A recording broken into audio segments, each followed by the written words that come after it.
ना। अब जो चैप्टर हमारा शुरू हो रहा है वो ऑर्गेनिक का पार्ट होता है और केमिस्ट्री में अलग अलग भाग होते हैं। सबसे पहले आपने पढ़ा इलेक्ट्रोकेमिस्ट्री, फिर आपने पढ़ा केमिकल काइनेटिक्स, इसके बाद आप फिजिकल केमिस्ट्री में जाने वाले थे। फिजिकल केमिस्ट्री के 2 चैप्टर मैंने ड्रॉप करके और ऑर्गेनिक केमिस्ट्री का एक चैप्टर लेना चाहा। उसके पीछे कारण है कि अगर आज से मैं ऑर्गेनिक शुरू कर दूंगा तो ये बचे 5 महीने तक आप इसका रिविजन कर पाएंगे, और कठिन चीज़ का रिविजन जितना ज़्यादा होगा आप उस पर उतनी जो है काबू पा सकते हैं। तो 3 चैप्टर आपके फिजिकल भाग में से और 1 चैप्टर आपका आएगा ऑर्गेनिक में से। ऐसे 4 चैप्टर का टेस्ट आपका हो जाएगा क्वार्टरली एग्जाम में। अब हम पहले बात करें कुछ बेसिक चीज़ों की जिनकी जानकारी हमें पहले से होना चाहिए इस पार्ट को पढ़ने के पहले भी। तो कुछ बेसिक बातें जो 11वीं में आप लोगों ने सीखी थी लेकिन हो सकता है भूल गए होंगे। तो 11वीं क्लास का एक टॉपिक था जिसका नाम था हाइड्रोकार्बन। क्या नाम था उसका? हाइड्रोकार्बन। यदि कहा जाए कि हाइड्रोकार्बन किसे कहते हैं तो परिभाषा इस शब्द में छुपी हुई है, हाइड्रोजन प्लस कार्बन। हाइड्रोकार्बन शब्द 2 चीजों को मिलाकर बनाया गया है। हाइड्रो का मतलब हाइड्रोजन और कार्बन का मतलब कार्बन। तो ऐसे कंपाउंड, ऐसे यौगिक जिनका निर्माण हाइड्रोजन और कार्बन से मिलकर के होता है उन्हें कहते हैं हाइड्रोकार्बन। अब हाइड्रोकार्बन 2 प्रकार के होते हैं। एक होते हैं खुली श्रृंखला वाले और एक होते हैं बंद श्रृंखला वाले। खुली श्रृंखला मतलब जिनमें संरचना इस प्रकार की पाई जाती है, कार्बन खुली हुई लंबी चेन के रूप में होते हैं, लॉन्ग चेन के रूप में अणु आपको दिखाई देगा तो वो कहलाएगा खुली श्रृंखला वाला हाइड्रोकार्बन। इसमें प्रारंभिक कार्बन और एक अंतिम कार्बन देखने को मिल जाएगा। लेकिन कुछ कंपाउंड, कुछ हाइड्रोकार्बन ऐसे होते हैं जिनके अणुओं में कार्बन आपस में एक दूसरे से बंधे रहते हैं और बंध करके एक वलय का निर्माण कर लेते हैं, एक बंद श्रृंखला का निर्माण कर लेते हैं। जब इस प्रकार की वलय यौगिकों में पाई जाएगी तो इस प्रकार की वलय युक्त जो भी हाइड्रोकार्बन है उन्हें कहा जाएगा बंद श्रृंखला वाला हाइड्रोकार्बन। उनका नाम हो जाएगा बंद श्रृंखला वाला हाइड्रोकार्बन।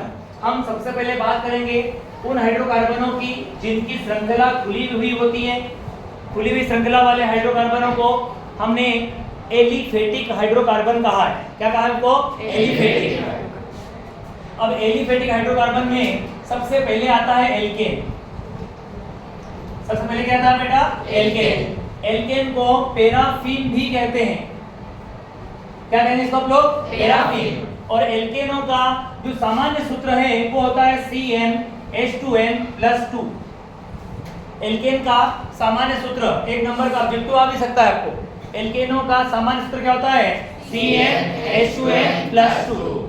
CnH2n+2। अब इस सूत्र को अगर आप अप्लाई करोगे तो तुम्हें अलग अलग एल्केन बने हुए दिखाई देंगे। कैसे? अगर n का मान 1 रखा जाए, n का मान क्या रखा जाए? 1, तो तुम्हारा फॉर्मूला बन जाएगा CH4। क्या बन जाएगा? CH4, क्योंकि यहाँ पे 1 आएगा, यहाँ पे 1 से मल्टीप्लाई करेंगे 2 1 2, प्लस में आएगा 2, 2 और 2 कितने हो गए आपके? 4, तो फॉर्मूला बन गया CH4। ऐसे एल्केन, ऐसे हाइड्रोकार्बन जिसमें कार्बन की संख्या कितनी होती है? 1, और सारे बॉन्ड सिंगल होते हैं। सारे बॉन्ड क्या होते हैं? सिंगल। यदि कार्बन कार्बन के बीच में बनने वाले सारे बॉन्ड सिंगल हो तो ऐसे हाइड्रोकार्बन को क्या कहा जाएगा? एल्केन। क्या कहेंगे इसको? एल्केन। इनका दूसरा नाम क्या होता है? पैराफिन। इनका एक और नाम क्या होता है? पैराफिन। और इनका सामान्य सूत्र क्या होगा? CnH2n+2। एक कार्बन वाला एल्केन बनाया अपन ने। ऐसे अगर n का मान कितना रखेंगे आप लोग? 2, तो फॉर्मूला बन जाएगा आपका C2H6। n का मान क्या रखेंगे? 3, फॉर्मूला बन जाएगा C3H8। कार्बन C का n का मान रखेंगे 4, तो ये बन जाएगा C4H10। C का मान n का मान कितना रखेंगे? 5, तो ये बन जाएगा C5H12। n का मान 6 रखेंगे, 7 रखोगे, 8 रखने पर, 9 रखने पर और 10 रखने पर C10H22। इस प्रकार फॉर्मूले बनेंगे। ऐसे एल्केन जिसमें कार्बन की संख्या 1 पाई जाती है उसका प्रीफिक्स होता है मेथ। प्रीफिक्स क्या होता है बेटा इसमें? मेथ। और सफिक्स होता है इसमें ANE। सफिक्स क्या होता है? ANE। इसको पढ़ते हैं मेथेन। क्या पढ़ेंगे इसको हम लोग? मेथेन पढ़ेंगे आप। मेथ कार्बन की संख्या को दर्शाता है और ANE बंध की संख्या। ये दर्शाता है कार्बन की संख्या कितनी है? A। और ANE दर्शाता है नंबर ऑफ बॉन्ड कैसे हैं? सिंगल। नंबर ऑफ बॉन्ड कैसे हैं? सिंगल। तो सिंगल बॉन्ड के लिए क्या आता है? ANE। दोनों को जोड़ेंगे नाम क्या बन जाएगा? मेथेन। ऐसे ही नाम आएगा एथेन, फिर आएगा प्रोपेन, फिर आएगा ब्यूटेन, फिर आएगा पेंटेन, फिर आएगा हेक्सेन, फिर आएगा हेप्टेन, फिर आएगा ऑक्टेन, फिर आएगा नोनेन, फिर आएगा डेकेन। डेकेन। तो यहाँ पर कार्बन की संख्या के लिए प्रीफिक्स आएगा और बंध की संख्या के लिए क्या आएगा? ANE। तो ऐसे एल्केन जिसमें कार्बन एक होता है उसका नाम हो गया मेथेन।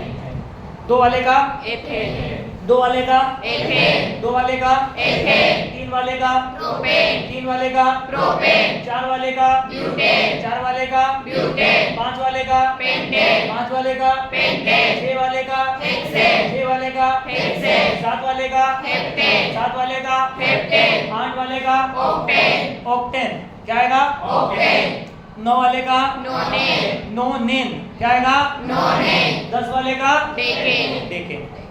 तो ये तो हो गए हमारे एल्केन। ये क्या होगा बेटा? हमारे एल्केन। और हमें इनकी ज्यादा जरूरत है इस चैप्टर में, इनकी हमें जरूरत है ज्यादा यहाँ पर। अब बेटा ये सूत्र ऐसा लिखा हुआ है, इसको एक और रूप में लिख सकते हैं आप लोग, CH3 single bond CH3, C2H6 carbon 2, hydrogen कितने हो गए आपके? 6। इसको एक और रूप में लिख सकते हैं, कैसे लिखेंगे? CH3 CH2 फिर आएगा CH3, 3 कार्बन, 1 2 और 3, हाइड्रोजन कितने हो गए? 8, 3 और 3 6, 6 और 2 कितने हो गए? 8। इसी प्रकार से इसको आप लिखेंगे तो ये आ जाएगा CH3, फिर आएगा CH2, फिर आएगा CH2, फिर आएगा CH3।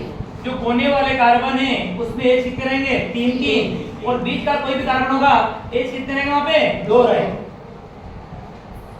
जो कार्बन कॉर्नर पे जाएगा, कोने पे जाएगा, वहां एच कितने रह जाएंगे? 3, और जो बीच में आने वाले हैं वहां एच कितने रहेंगे? 2। ऐसा क्यों? ऐसा क्यों? उसके पीछे कारण है कि कार्बन अपने दाएं बाएं ऊपर नीचे मैक्सिमम अधिक से अधिक 4 बंध ही बना सकता है, अधिक से अधिक 4 बंध ही बना सकता है। अगर आप इसकी बात करोगे तो इसने एक बॉन्ड इधर बनाया, एक बॉन्ड इधर बनाया, कितने हो गए? 2, और बचे हुए जो 2 बॉन्ड थे उसमें उसने H जोड़ दिए, उसमें उसने क्या जोड़ दिए? H। इसलिए बीच वाले कार्बनों के पास H कितने हो गए? 2, और कोने वाले में कितने हो गए? 3। तो आप जैसे इसको ऐसा लिखा हुआ है, इसको ऐसा लिखा हुआ है, इसको ऐसा लिखा हुआ है, इसको आगे भी लिख सकते हैं आप लोग, 6 वाले को भी लिख सकते हैं, 7 वाले को भी लिख सकते हैं। तो इसको भी पढ़ेंगे एथेन, इसको भी पढ़ेंगे एथेन, इसको पढ़ेंगे प्रोपेन, इसको भी पढ़ेंगे प्रोपेन, इसका नाम है ब्यूटेन, इसको भी पढ़ेंगे ब्यूटेन। सुन लिया सब लोगों ने? उतार वगैरह इनको। हेडिंग लिखो एल्केन पैराफिन सामान्य सूत्र, एल्केन पैराफिन सामान्य सूत्र।